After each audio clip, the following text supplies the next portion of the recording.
Começa agora o Folha no Ar, primeira edição.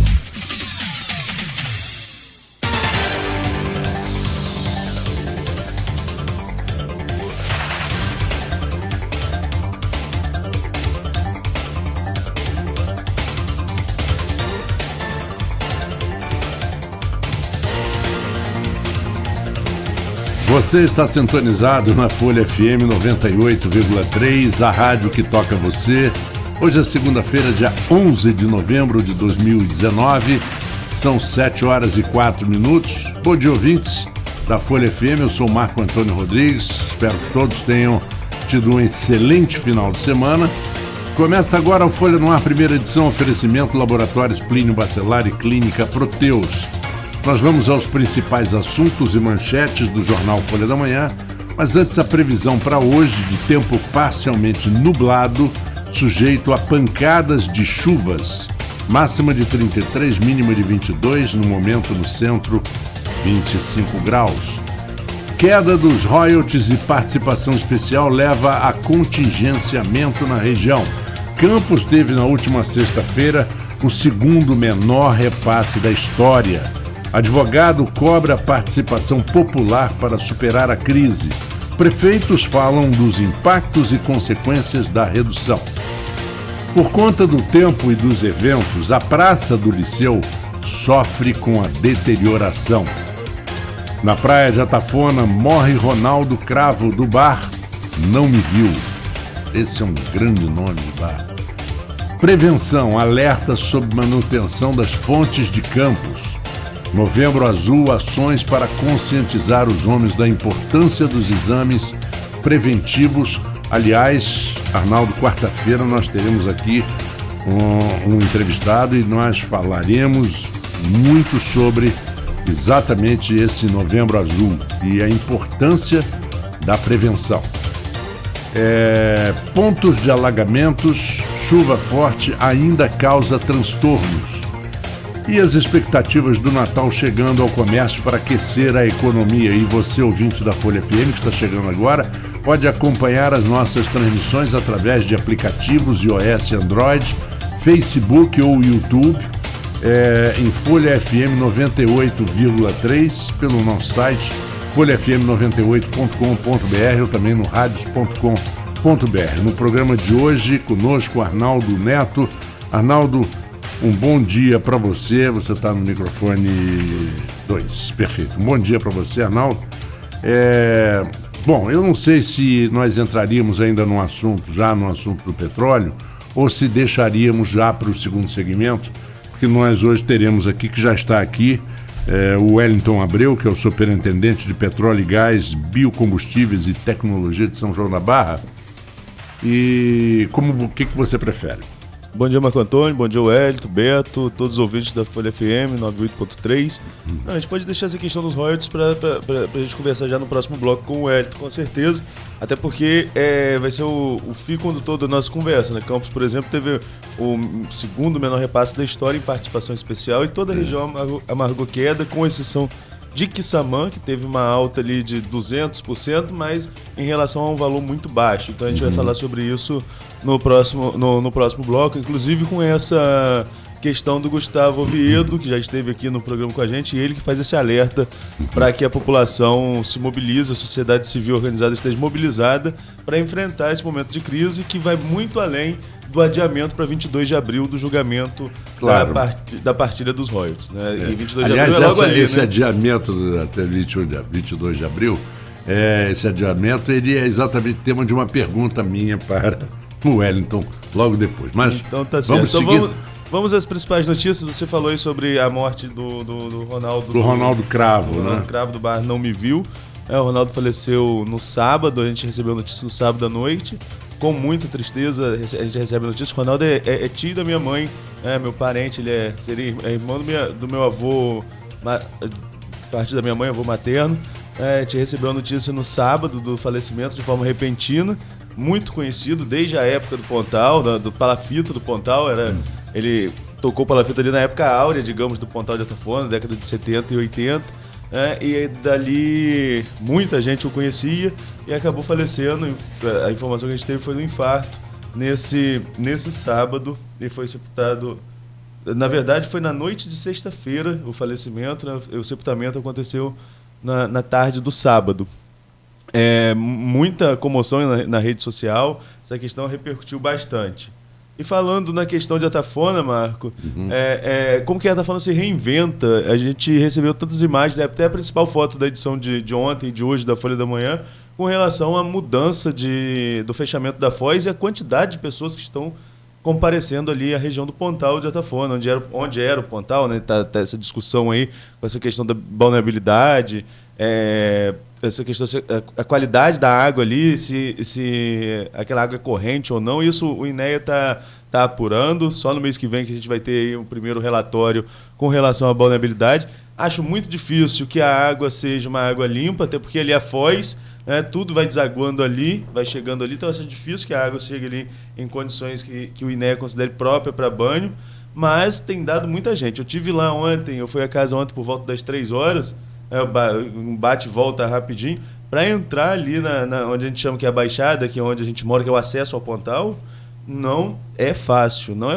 Guarda Civil Municipal, Polícia Militar, carro estacionado até a Igreja da Penha e aquilo tudo lotado de ponta a ponta. E isso que não chegou o verão ainda.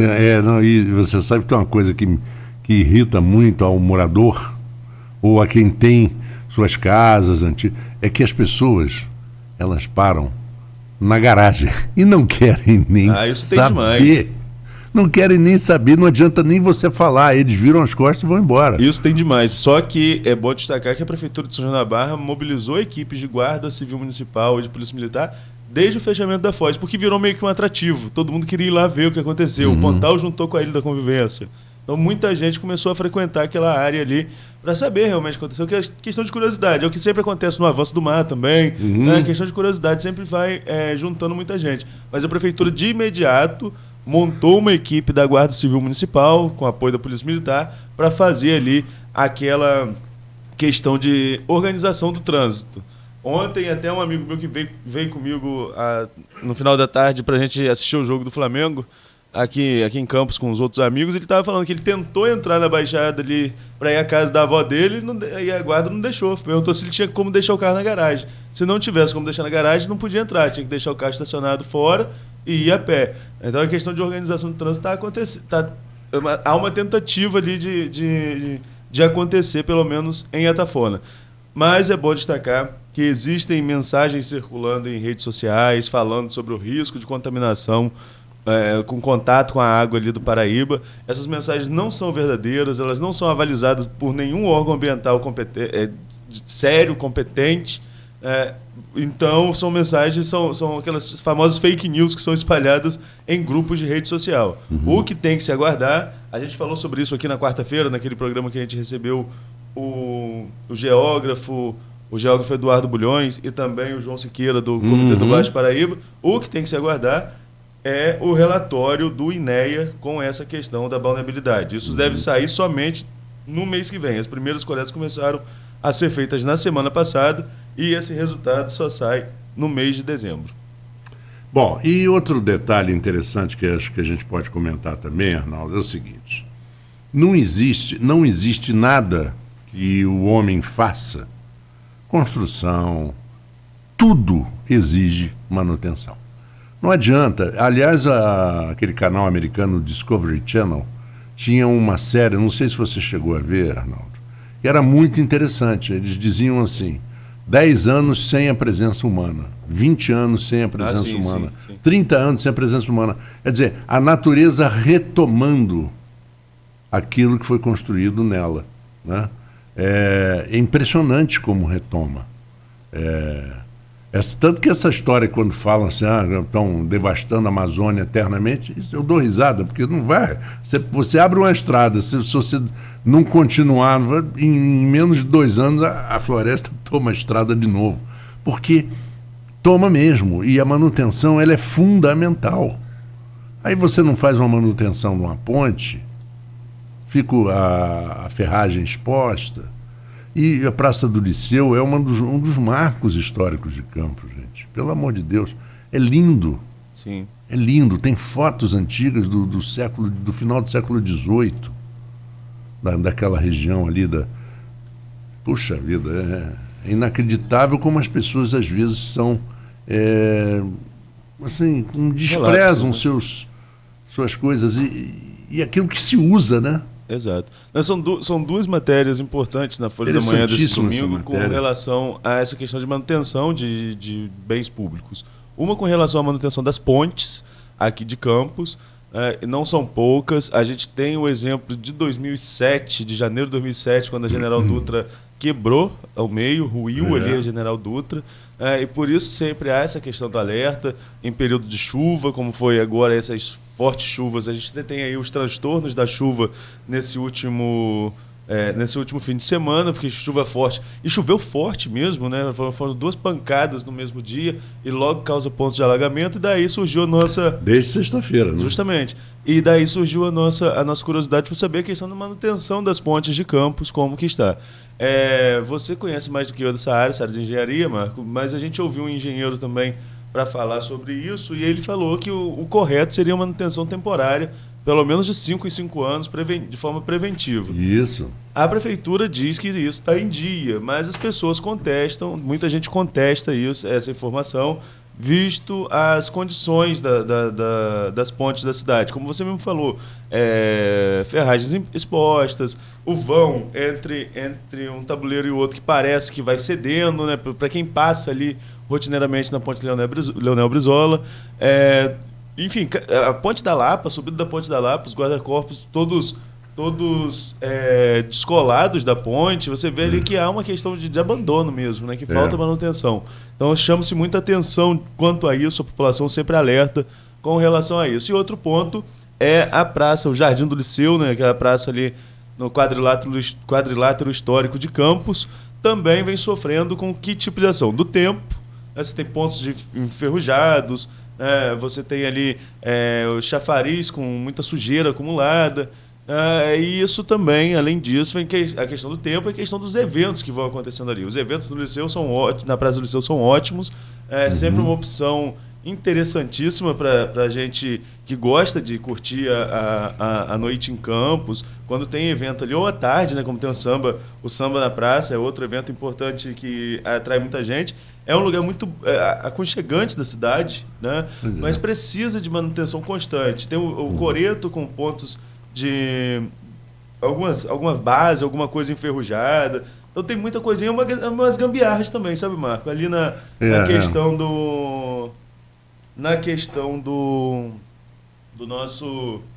da nossa iluminação ali, tem a luminária, não tem lâmpada e tem a gambiarra com um refletorzinho para atender. Atende? Claro que atende, porque é melhor ter o refletor do que não ter iluminação nenhuma. Mas claro, dá um aspecto de abandono, um aspecto de gambiarra mesmo, de que isso não está sendo bem cuidado. E ali precisa estar sempre bem cuidado, porque, como eu falei, é um lugar extremamente aconchegante da cidade, que todo mundo gosta de participar dos eventos quando acontecem. Interessante que você vai estar mesmo no verão, né, você chegando ali na Praça do Liceu, é mais agradável a temperatura, né? É diferente, pouquinho, né? É diferente. Você é um lugar interessante. É uma pena porque, às vezes, quem usa o espaço para fazer um evento, às vezes deveria dar um pouco mais de atenção, porque pode ser que amanhã a prefeitura tome uma providência e proíba. Olha, então, a partir de agora está proibido, porque não é possível. As pessoas deixam lixo no chão. E não é só a gente fala do abandono, às vezes de falta de manutenção, mas as pessoas também estão pouco ligando, né? É um tal de jogar lixo no chão. Justamente. Se tem lixo acumulado no chafariz. Você tem lixo acumulado no chafariz só porque alguém jogou, né? O lixo não chega ali sozinho.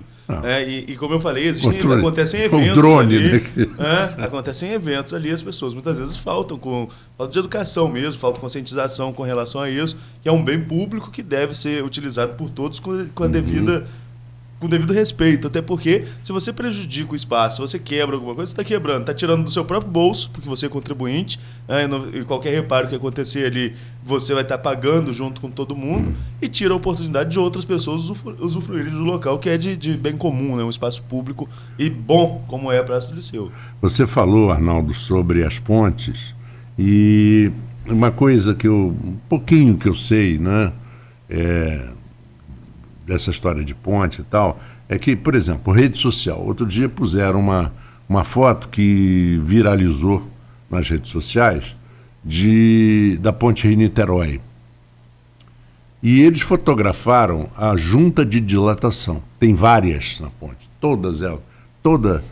Os vãos têm junta de dilatação. Né? Porque se não tiver, cai a ponte. A junta de dilatação, ela é necessária por uma questão de dilatação, o nome está dizendo, porque o material dilata, vê calor, frio, retrai, né? E outras pessoas colocam assim, eu estava na ponte de Niterói, tinha um engarrafamento e a ponte tremia. Ai, que medo. Eu falei, amigo, no dia que não tremer, saia correndo, porque aí vai cair. Ela tem que tremer, ela tem que balançar, ela tem que trabalhar. Para isso que existem as juntas de dilatação. Então as pessoas gostam de fazer terror com bobagem, mas não presta atenção no real.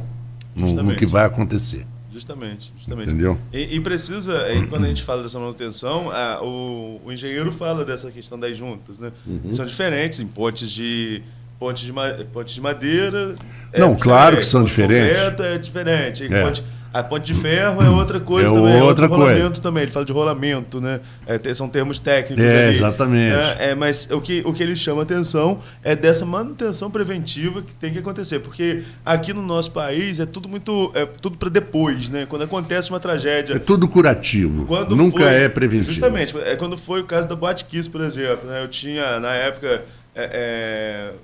Eu frequentava muitas casas noturnas, não que hoje eu deixei de frequentar, mas na época era mais intenso. Mas o que teve de casa que fechou naquela época por falta de alvará, por falta de saída de emergência, porque abriu-se um alerta depois daquela tragédia que aconteceu. Quando a gente fala tragédia, é porque foi trágico para muita gente, né? Porque ali foi falta também de interesse de muita gente em fiscalizar, de pessoas que eram responsáveis por aquilo. Mas quando aconteceu aquele incêndio que morreu aquele tanto de jovens lá no Rio Grande do Sul, todo mundo apertou o cerco em cima das casas noturnas. Hoje em dia você não vê tanta essa fiscalização mais. Já deixa correr mais solto. As casas, tem casas que abre e fecha sem nem passar por inspeção direito. Passa pela liberação do alvará, porque precisa fazer, e depois não tem inspeção nenhuma. Então é tudo muito imediato aqui no Brasil em relação a uma tragédia. Acontece uma tragédia, as pessoas vão em cima. Acabou, todo mundo esquece. Né? Inclusive, recentemente, Arnaldo, você deve lembrar, claro que você deve lembrar, porque foi matéria da Folha, uns ex-oficiais do Corpo de Bombeiros que foram processados por receber propina, inclusive denigre o nome de uma corporação séria, que é o Corpo de Bombeiros, seríssima, está ali salvando vidas e tal. Mas você lembra, né, que às vezes dá uma propinazinha para liberar aquele autorização do bombeiro, como é que chama? Alvará. O alvará e tal. A Folha publicou essa matéria exatamente sobre isso, né? E tem um jeitinho brasileiro, daqui, dali, poxa, sei não, sabe? Deixa eu abrir aqui o microfone. No Rio de Janeiro também, né? Questão de alvará, teve recente também a questão da 4x4, né? O incêndio que aconteceu, sim. Que aconteceu agora há pouco no Rio de Janeiro, pouco tempo no Rio de Janeiro, inclusive com morte de alguns oficiais do Corpo de Bombeiro.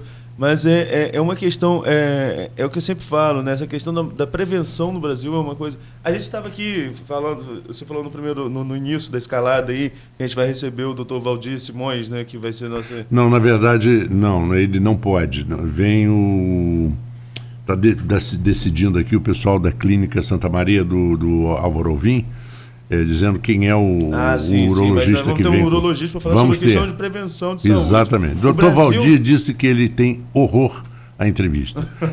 Quando ele olha o microfone, que diz que microfone para ele só para o cavaquinho dele, quando ele toca o chorinho. Ontem, né, pois eu queria, porque é um contador de história maravilhoso. Confesso a você que eu também não sou fã, não, mas o tema, né, A emergência da situação pede. Claro, não é? Mas aí quando a gente fala dessa questão de prevenção, na saúde, por exemplo, a gente deixa muito a desejar no Brasil. A gente não tem um hábito, a cultura dessa medicina preventiva. E assim também é com relação ao poder público de maneira geral, seja a esfera estadual, municipal ou federal, com relação à manutenção de bens públicos, manutenção do patrimônio público. Espera-se, talvez até mesmo por rentabilidade, espera-se que se desgaste um bem público, que se acabe um bem público para depois reformar, ao invés de fazer ali uma manutenção que daria uma vida útil maior. Na verdade, tem que acabar esse famoso jeitinho brasileiro. Justamente. Né?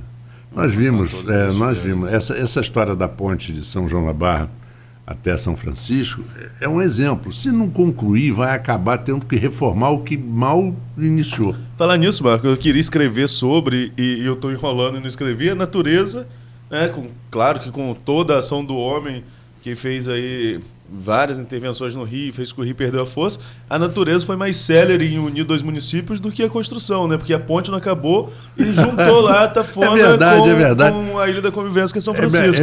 É melhor. Eu estava querendo escrever sobre isso, acabei que eu tô enrolando e não... Mas é verdade, daria uma...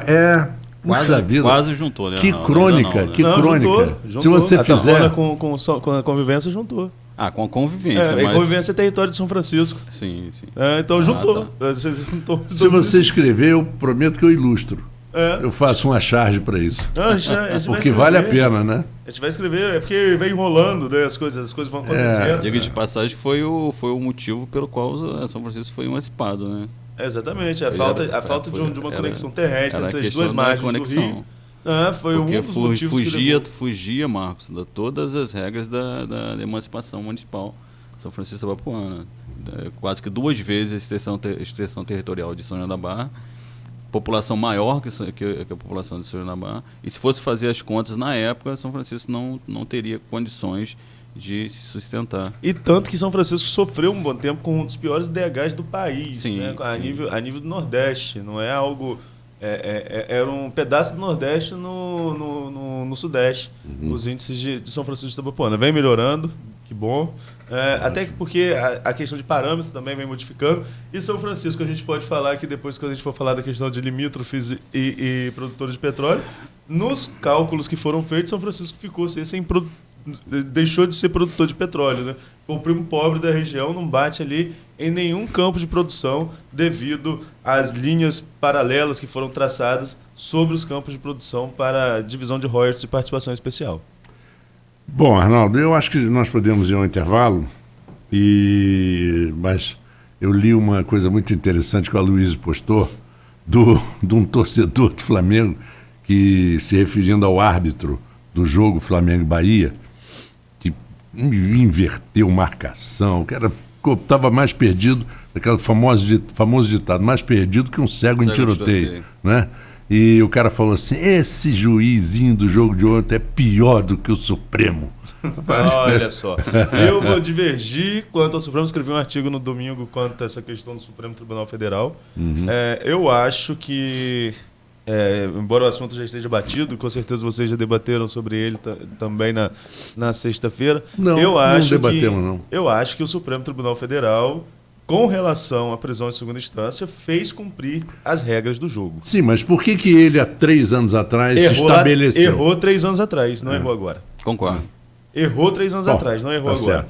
Fazer valer a regra do jogo. Quem muda a Constituição é o Parlamento. Tem que mudar. É isso que eu tento deixar claro no texto que eu escrevi. Tem que mudar. Eu acho que o Brasil dá prazo demais, tem recurso demais, mas quem tem que mudar é o Congresso. O Congresso. O Supremo tem que fazer valer a regra do jogo. Mas o Congresso não vai votar contra eles mesmo, porque os grandes ladrões brasileiros estão na política. Pois é, mas é aí que tá. Principalmente em Brasília. Aí que tá. É fazer valer a regra do jogo. Bom, aí já é verdade, é verdade. Não, nisso aí eu estou de acordo. Traidor da Constituição, traidor da pátria, traidor da Constituição, traidor da pátria. Então eu acho que a Constituição tem que ser respeitada. Só que também dizia Ulisses, eu até abri meu artigo com parte do depoimento de Ulisses. A Constituição, ela admite que ela é reformável, admite que ela pode estar errada e tem que ser reformada. Só que aí cabe ao parlamento. Tem que ter independência entre os poderes, isso é um pilar da nossa república. Então eu defendo que o Supremo fez agora foi correto. Errou lá atrás. E não pode também, Marco Antônio, daqui a um tempo vão mudar os ministros. A Celso de Mello aposenta agora, em 2020, né? O decano da casa. Depois eu nem sei qual é o próximo que se aposenta. Acho que é o Marco Aurélio. Não tenho certeza aqui. Aí vão entrar outros ministros com outros entendimentos. Aí vai rediscutir essa questão da prisão em segunda instância, vai mudar de acordo com as questões pessoais. Não pode, tem que ter um parâmetro que seja justo com todo mundo. É lógico. O caso do Lula, porque o Lula, é um ex-presidente, chama muita atenção. Tá julgando uma coisa que vai beneficiar um ex-presidente. Mas a gente tem que lembrar que todo mundo é passível de ser processado, todo mundo pode passar por uma questão dessa. E aí eu lembro, no meu artigo de ontem, eu lembro a questão do AI-5 que o Eduardo Bolsonaro falou aí de uma forma muito desconexa no meu ponto de vista. O AI-5 que tirou essas garantias do brasileiro. Né? A gente quer caminhar para um sentido desse? Acho que não, tem que ser tudo por vias democráticas. Acho que o Brasil tem recursos demais, acho que a justiça é muito lenta e beneficia quem tem dinheiro no Brasil, mas se vai mudar as regras do jogo, mude pela lógica normal, passando para isso é verdade. Inclusive, você vê, por exemplo... Desculpa, mas inclusive isso é tema do que eu quero tratar aqui também, que tem muito a ver com royalties de petróleo, com questão que você falou com relação à questão de redistribuição de royalties, inclusive a questão do Supremo, a questão da Câmara, do Legislativo, do Parlamento, Senado e Câmara, e tem muito a ver com a questão do Lula, tem muito a ver também a questão do AI-5, tudo vem lá de trás, entendeu? Sim, e agora o que as pessoas vão perceber agora, porque eu não sei, eu não confio que a imprensa vai divulgar muito, é que, por exemplo, quem está sendo solto com essa decisão correta do Supremo são Lula, Zé Dirceu, os colarinhos brancos e os grandes nomes das grandes organizações criminosas, nem como o PCC, essa turma toda que tem advogado forte. Mas nem tanto, sabe por quê? Porque existe um instrumento. Três já foram. Três já foram. Tem que tomar muito cuidado com rede social. Tem gente compartilhando negócio não tem nada a ver uma coisa com a outra. Eu concordo.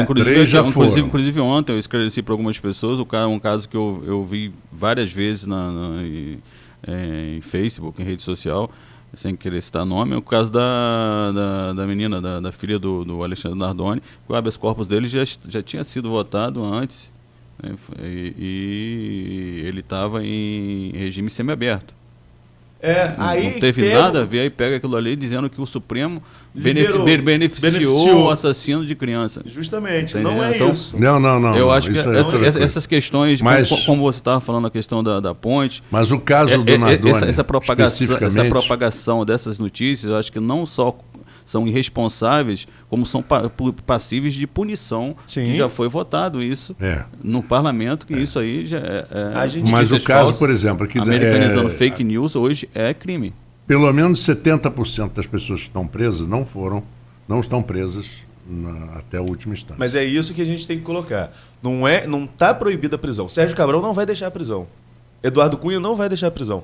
Por quê? Existem contra eles outros instrumentos jurídicos que o impedem de sair da prisão. Entendeu? Eles estão condenados. O Cabral chega a estar condenado em segunda instância, o Cunha eu não tenho certeza, mas eles estão presos preventivamente. Isso acontece também com outros, com traficantes, como você colocou, com outros criminosos que estão presos preventivamente. O caso do Marcola. O Marcola foi... Eu não queria entrar nesse tema, mas é paixão. Eu sou brasileiro.